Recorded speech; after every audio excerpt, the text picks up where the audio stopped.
Welcome to At Home Is Now. My name is Wanaka Oberhuber, and I'm your host. My guest today is Maryanne Wood. Welcome to the podcast. Oh, thank you so much. It's a joy to be with you. Yeah, in this podcast, we will be speaking about what, in this case, Maryanne is excited about, what she's going to share about it, and then go deeper. So let's see what her present excitement is. Maryanne, what is your present excitement? What are you excited about? What keeps you happy and charged and going? Well, that's a great question. I think over the last since 20 the end of 2022, 23, I had like this, what I would say, somewhat of a spiritual awakening, and I started really tapping into um aspects of myself, and uh one of them was this idea that I needed to bring into fruition this series of children's books I had been thinking about doing. And I had thought about it years earlier and didn't act on it. And then they were about my two Basset Hounds, Randall and Hunter. And I even had like this whole concept of the books, but I didn't do anything with it. And then they both passed. And then I was in a meditation one morning, and I heard one of the dogs, Randall, say, "Mom, it's time to get those children's books out into the world. Like, it's time." And so I said, "Oh, I guess I'm not putting this off any longer." So I worked on them, and I thought it was going to be one book, but it ultimately came into be a series of 3 books. And so that's one of the things that's been really exciting me, because now they're all 3 out into the world, so to speak. And now I'm like trying to get them into the hands of all the children that hopefully need to hear the messages that are in the stories. So I feel like bringing us into a place of creativity in our life is very important. And I felt like if I kind of knew when Randall made that visit to me that I couldn't stifle it down anymore. You know, it had to kind of come out. And so, yeah. So I've been really enjoying, I've been going to schools and reading the stories to the kids, and I've been, trying to just get it out into the world as best I can, because when you're kind of unknown, you got to do a lot of the work yourself. So anyway, that's one of the things that's quite exciting to me. Maybe you would like to share the background because you said it had to do with a type of spiritual awakening. Maybe you'd like to share how that came about and what that was all about and how that informed you for this series, because obviously that's something that was part of it. Yeah, absolutely. So yeah, there's an interesting story around. So the dogs, Randall and Hunter, came to me in, I want to say it was like 2008, the end of 2008. My sister, who was living in California at the time, um, had a terminal diagnosis with cancer. And she kind of knew that she wouldn't be able to take care of Randall and Hunter anymore. So she phoned to me and said, "Would you consider taking them?" And I had my own dog at the time, and he wasn't super dog friendly, but I thought, I can't say no to this. So I live on the East Coast of the US. She was on the West Coast. So they flew out in little crates on a cargo plane. I picked them up, And so the story was really, the books are really about how they adapted to a new home, a new family, the change of seasons, the different things that happened to them. And so when putting these books, it's not just the joy of giving these stories to children. It's also like the connection, the deep connection that the gift of these dogs was for me, coming from her and me being able to care for them for the remainder of their lives. And I feel like it was such a beautiful gift that I received. And it really was life changing because back then I didn't know that I was going to learn the lessons I did from them, like how adaptable they were. I learned a lot about my capacity for loving and giving. And so it's a gift that I feel like is one of the it really changed my life in a major way. And just, and it's interesting because I know that in your show, you talk a lot about the Course in Miracles, which I am a Course in Miracles student. And when I had met those dogs once before, briefly, when I went out to California to stay with her for a while when she was,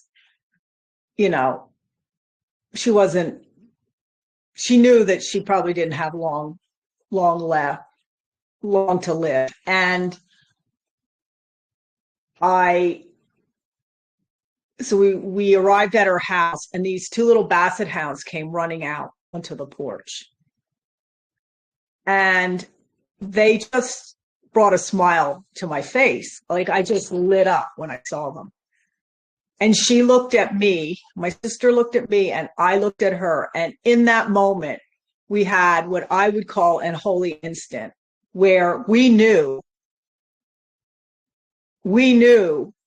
exactly what was going to happen. There didn't even have to be words. She knew that I was going to, at some point, take those dogs, and I knew that I would be willing to do that at some point. And it was just so, it's a moment I'll never forget. And it was just so, yeah, we didn't need words. We just knew. It was just a complete knowing. And yeah, so then that's exactly what happened. A few months later, they did come to live with me. So it's just, on many levels, it's been such a great journey. And it's just amazing how two little canine guys could be so instrumental in part of my spiritual awakening. Yeah, that's a very beautiful aspect of having animals, right? Is that they teach you a lot of lessons that you wouldn't allow a human being to teach you usually. So sometimes, let's say you might, but sometimes it's impossible to allow a human being at the time, and then an animal can do it. So yeah, maybe you would like to share about how these dogs were able to open up capacities in you that you were possibly only dreaming of having and not experiencing yet. And then they showed up in connection with the dogs, right? Yeah. So, as I said, they were West Coast dogs. So they weren't used to snow. They weren't used to seeing the change of the seasons, which is what happens where I live. And so I remember just watching them and saying, wow, these guys like really I can learn how to be more open to change and things that are happening in my life by watching them. So they would, I remember the first time we had snow and I opened the door and they came to a dead stop and they just looked like, what is that out there? What is that white stuff out there? And then it took a minute, and then they decided they test it out, and they went out and they tested, and they just learned that, okay, it's fun. I'll play in this. I'll hang out in this. It's fine. And so, the theme of the book is, being adaptable and, going with the flow. And I think that's important for all of us, whether you're a child or adult, to learn that new things don't have to be scary. And as really did happen, Hunter later, and I write about that in book 2, lost his eyesight.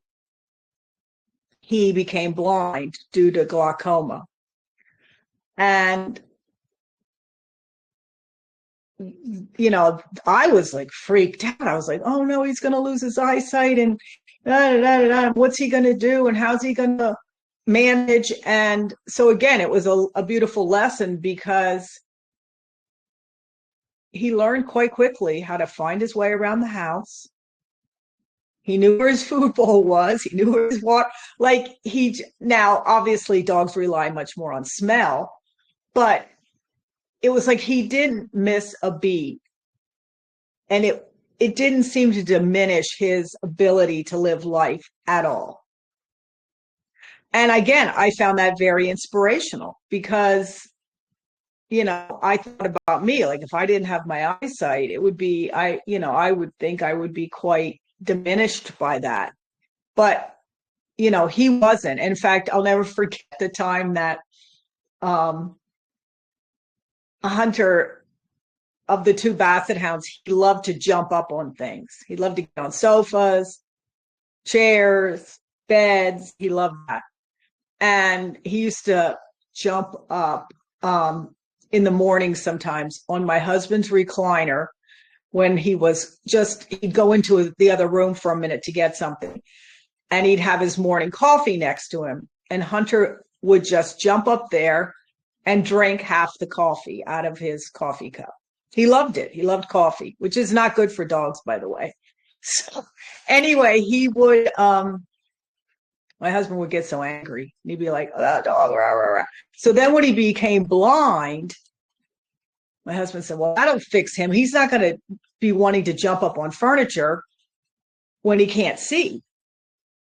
Well, that lasted maybe a few days. And then he figured out how to get back up on the furniture.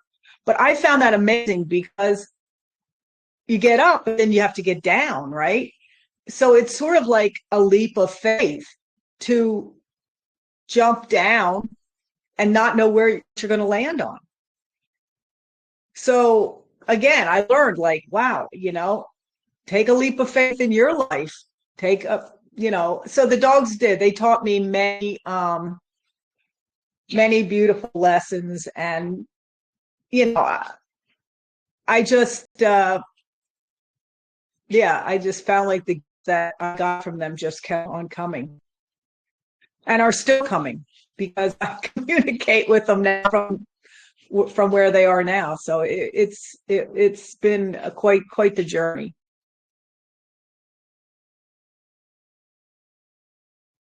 Yeah, maybe you would like to describe how you communicate with them and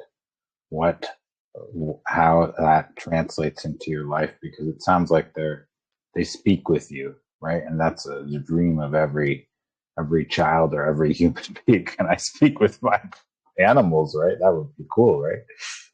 And so that might be of interest. Well, yeah. So again, I kind of started developing this morning stillness practice, morning meditation, however you want to think of it. And I had been taking an online class in mediumship, which is communicating with people, animals across the veil. And one of the exercises was to see if we could connect with one of our deceased pets, because we were told that oftentimes they're easier to connect with at first when you're learning than people. So I just sat down and thought about my dogs, and I don't know, the next thing I know, I hear this word Randall. I was like, oh no, you're making it up. And at first I thought I was making it up. But then he just started coming like every morning. And then once he started talking about me doing that book, I was like, well, maybe I am actually communicating with him. And yeah, so they come not all the time anymore, but they come every now and then. And they love to come and tell me how excited they are about these books and how um, they get a kick out of being the quote unquote stars of the show in the sense that, you know, the books have their names in them and that they're teaching good lessons to children. So I feel like they have a sense of pride with what's been put out in their name, so to speak. But and then Hunter tells me that he's not blind anymore. And Randall tells me that he and he never did. He never liked chasing balls. They were neither one of them were big, like they weren't the type of dog that liked to play fetch, but they were Randall said, but I still like to chase animals, which he always did. And he said, and I rabbit hunt all the time here, constantly rabbit hunting for rabbits. And then Hunter's not blind anymore and he loves his food. He said, I still love my food. But yeah, so yeah. And I know they're up there with my parents hanging out. Yeah, I just feel them. I feel them around. And yeah, so it's quite comforting for sure. Yeah. So now that you're in connection with the dogs, how about your sister? Because she's the one whose dogs they were before they became your dogs. So yeah, I do hear from her, and um yeah, we you know, she's been in communication quite a bit off and on. And she uh of course knows about the book, you know, everything's known for them. But yeah, she and I feel like she has a great how do I want to say, she has a level of gratitude because she also has, I also have my niece and nephew who were her children that I'm very close to. So she comes through often to express how happy she is that I'm connected with her children and now her grandchildren. So yeah, I mean it's just immensely, the gifts are just immense, I feel like. And once you get to that point where you know that life is eternal, um, you know, it just puts a whole different perspective on death and how you look at it, how you, because we really know, you know, from being Course in Miracles, there is no death, right? You die physically, you know, you leave this body, but you're not, you know, as an eternal soul, you're on to the next mission. So should we say it that way? So um yeah, I feel like she's, my sister's told me that she works across the veil. One of the things that she enjoys doing now is comforting children that pass, that have no parents on the, you know, like suppose a young child dies and their parents are still here on the earth. She'll often greet them and help them transition when they get there. And she's told me that she really loves doing that. So yeah, so she's, yeah, she's around, and she's off doing her next thing. Her next thing. Yeah, that's quite amazing. I'm sure that's doing that is, of course, very important to greet these children, right? Because yeah, you want to meet someone you know or feel comfortable with. There's no one there to greet you. Yeah, it's a big deal to have someone who's willing to be there for you. Wow. Yeah. So let's go maybe into the books themselves. Would you like to share something from the books or a story or something that would be inspiring to Yeah, anyone who so hears it? sure. So book one, the titles of the book are Randall and Hunter Go with the Flow. That's the title of all three books. And then they all have a subtitle. So the first book is Randall and Hunter Go with the Flow, Two Tails on the Move, because they move cross country from my sisters to me. And that book's really all about them adapting to a new home, change of seasons. Hunter is the scared, unsure, insecure one, and Randall's always trying to reassure him by saying, we're adaptable Basset Hounds. We could go with the flow like the river to the ocean, because rivers always flow into oceans. So it's like, this is how it is. And so that's really kind of like the intro. And then in book two, as I said, Hunter loses his eyesight. And I guess for all of us, when you think about it, when we're going through challenges in life, it's often helpful if we have family and friends to support us and help us. So in book two, not only is his brother helping him, his brother Randall helping Hunter adapt to being a blind dog, but he has two dog friends, Willow and Max, who also help him and support him. So in that book, it's like you do better when you have support of friends. And I wanted the children to know that Hunter had support and he wasn't alone when he was going through this. So that's quite nice. And then in book three, which is pretty much more fictional, the book three didn't really draw from their lives.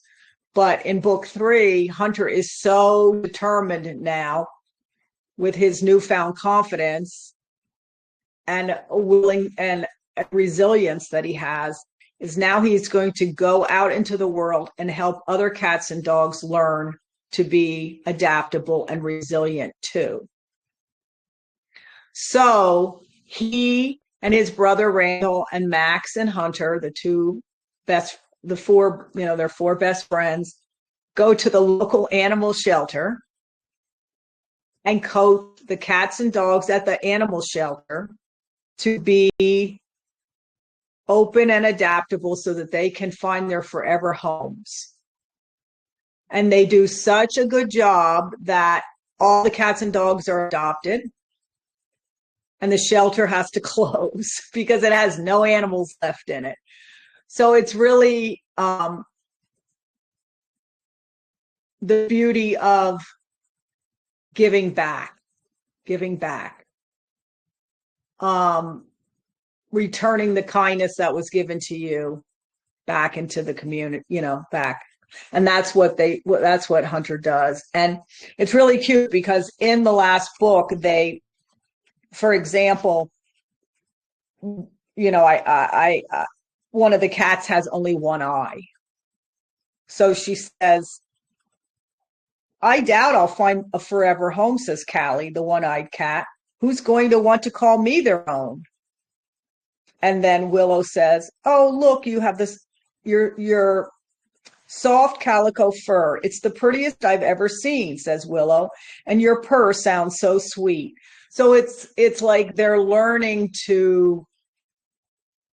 that differences and limitations don't matter. It's what the kindness and the goodness that you carry inside that really, really is what matters for all of us, right? So yeah, so it's just and I think it kind of ties it all up nicely because it starts out that Hunter is really afraid, he has trepidation, he doesn't think he can do this, he's putting limitations on everything, and now it's like there are no limits, and we can all do whatever we need to do, and yeah, and bring kindness and compassion to the forefront, which is exactly what happens. So yeah, so it's I think there's so many lessons and so many great ways that as a parent or a teacher, there's endless things that you could discuss in all of these books to help children, for sure. And you also said that you go to schools and speak with, share these stories with kids. Mm-hmm. Maybe you'd like to share a little bit what the reactions are and and what questions the kids have, or what interests them most in these books. Yeah, well, that's a great question. So, yeah, I've been going to some of the schools, and they've been really well received. And it's interesting because kids are so open, and they're just they don't have all the conditioning that we have as adults. And I always start out by asking them what the word adaptable means, because that's a big word, and a lot of kindergarten, first and second graders don't know what that word means. So I'll say, what's adaptable? So we talk about adaptable. And, in the first book, I usually always start reading the first book because it's the first book and gives, them the foundation. But they will ask questions like, well, you say they went to a new home and they moved in with their mom's sister, which is me. Does that mean that she died? Like, they will ask real questions, and I say yes, and then sometimes that'll lead to because some of them haven't experienced a human dying yet, because they're but most of them have experienced maybe the death of a pet.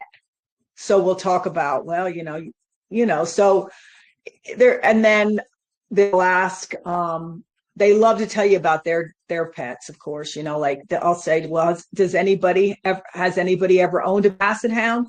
No, but I have this dog and I have that dog, and they'll talk about dogs, and then we'll talk about how adaptable dogs can be. And yeah, they're very open, and they'll pick one. They'll say, well, I like Randall better than Hunter, and they'll tell me why. And yeah. And then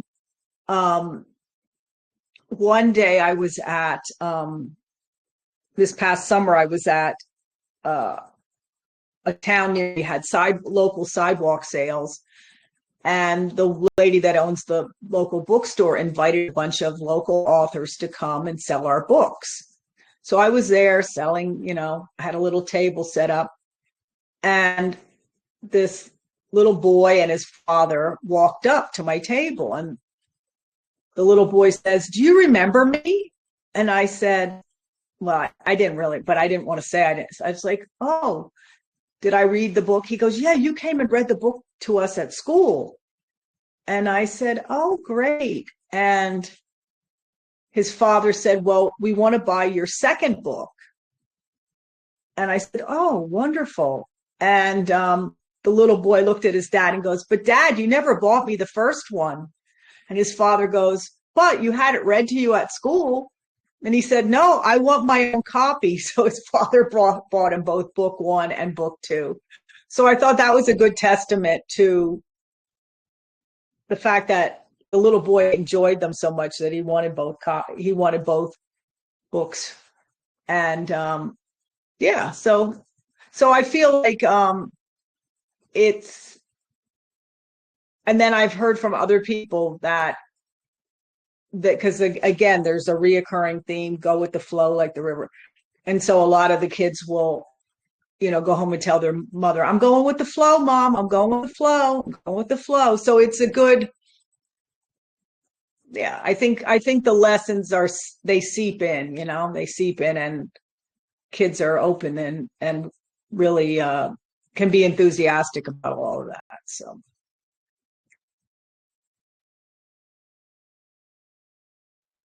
Do you think that you based these lessons, even though they're stories from dogs, right, on ideas from A Course in Miracles, or do you think it's more from somewhere else?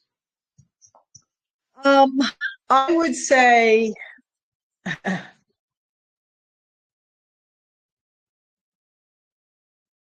don't know. I think once you start living the course, everything in your life comes from it in some way, shape, or form. Um, I feel like I was being guided to produce these books and get them out. I don't know that there was any one like total. I can't really point to the course and say, oh, that. But I feel like the way they flowed out of me, which I think anytime you're inspired, truly inspired by the spirit world, by God, by the Holy Spirit, things are effortless. I mean, when you agree, it's effortless when you're in that state. And I feel like in writing these, it was effortless, and inspired thoughts were coming through me, um, for sure. And I think that being a course student keeps you in that state, and I think you are more aware of it for sure. Yeah, absolutely. Yeah.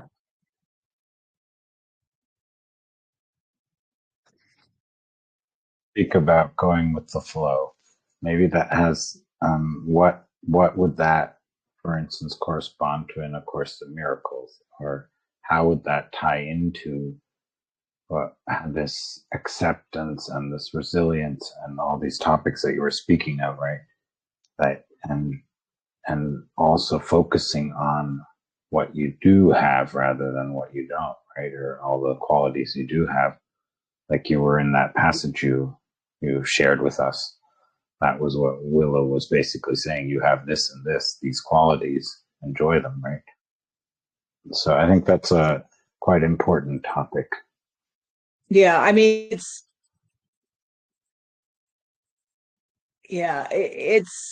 I think in all of them,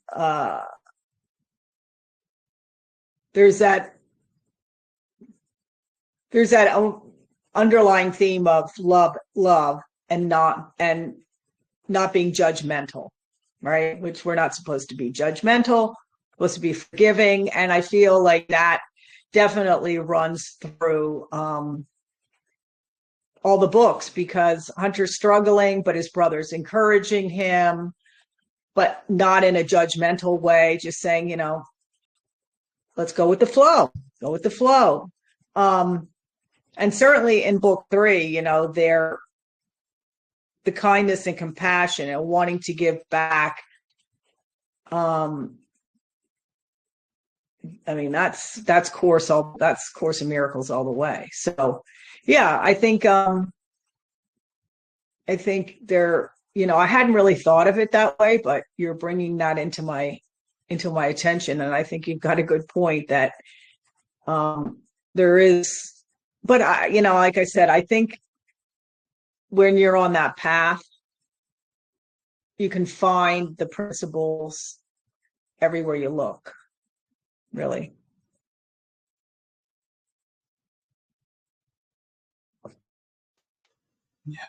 Give all to have all, right? As it says in Course in Miracles. And so that's giving your ideas or your inspiration because that then it is yours, right? By giving it. Because we're all one. There is no separation. So, and I feel like, one of my favorite ones is, what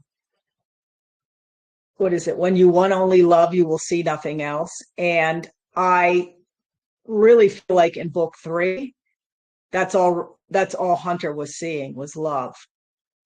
He had almost like evolved to that state of, yeah, I'm over all of this fear that I was living in. And now I'm just, I want everybody else to rise to that level too. And so this is how I'm going to help you.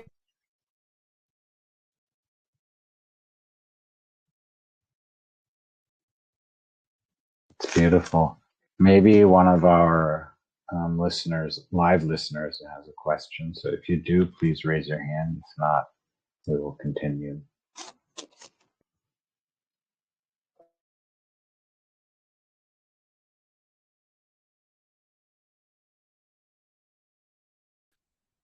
Henry. Yeah, hello. Hello. Um, I've been listening to the telepathy tapes from Kai Dickinson recently. Are you familiar with those?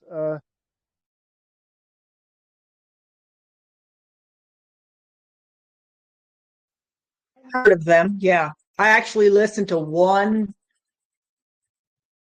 I think the first one, but I haven't dived into it very deeply. But I understand it's quite good. Well, in relationship to what you're talking about, the, she has made a recording about a well, more than just one, but one that sticks to my awareness at this moment is how there's a woman who can speak with the horses, and she helps the horses to find and do what's needed for the owners and the riders and stuff. So you're kind of on that line of thinking, and I wanted to get that idea into this recording and hear your idea of, well, I don't like the word telepathy.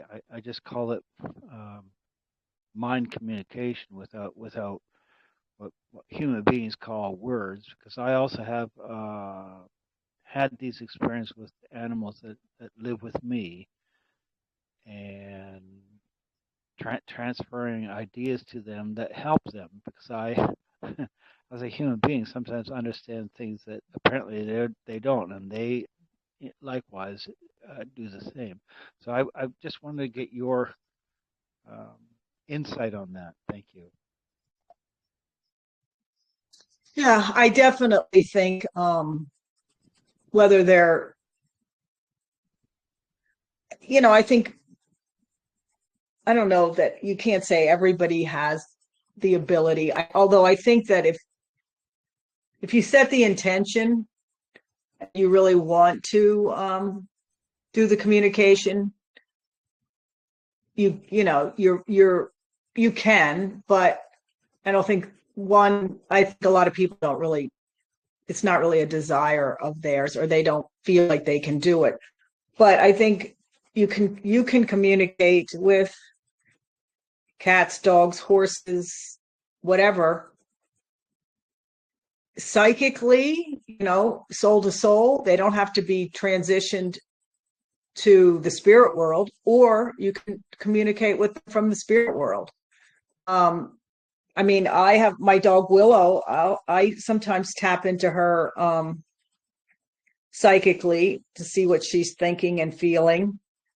And so I do feel like that's something that people can do. Perhaps not everybody, and maybe not everybody wants to, but um, when you think about it, why can't we? Because we're all one in truth. We're all one in truth. So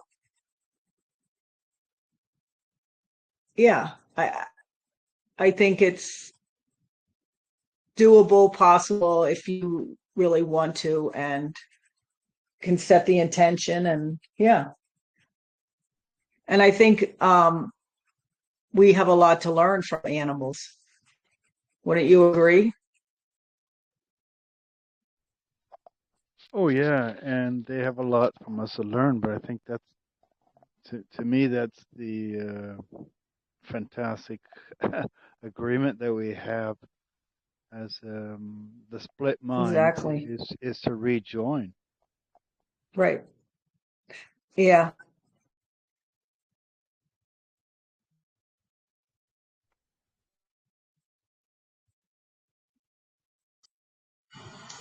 Thank you, Henry, for bringing all that up, because it's really a very important topic. Also, this communication with every type of being that you can communicate with and gain insights by and support each other that way, right?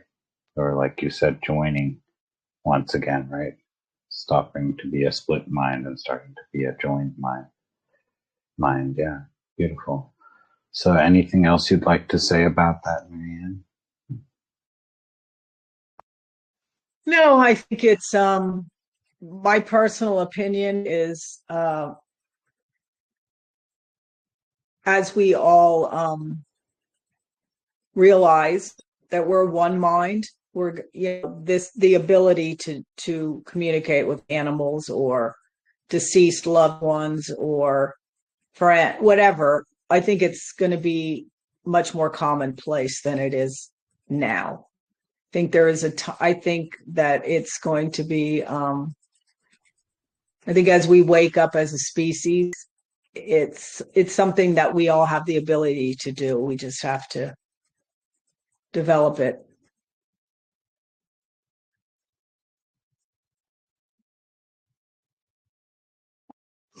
Um, and we're getting close to where we start wrapping up. So, is there any question I haven't asked you that you would like to answer, nonetheless?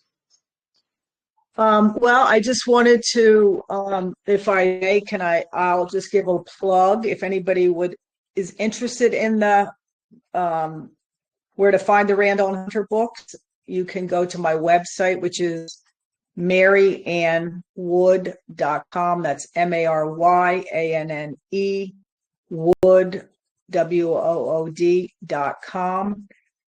That'll bring you to the website, and then there's a link there to the Amazon pages if you where all three books are available through Amazon. And the other thing I just wanted to point out is that in each book, a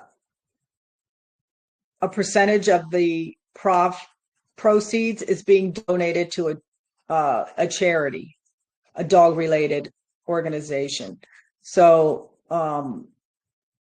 the first one is going to because I did dog training for 15 years, and so I'm donating the first book's proceeds to Homeward Bound Pet Adoption Center in New Jersey, where I did my training, and then the second book is the proceeds are going to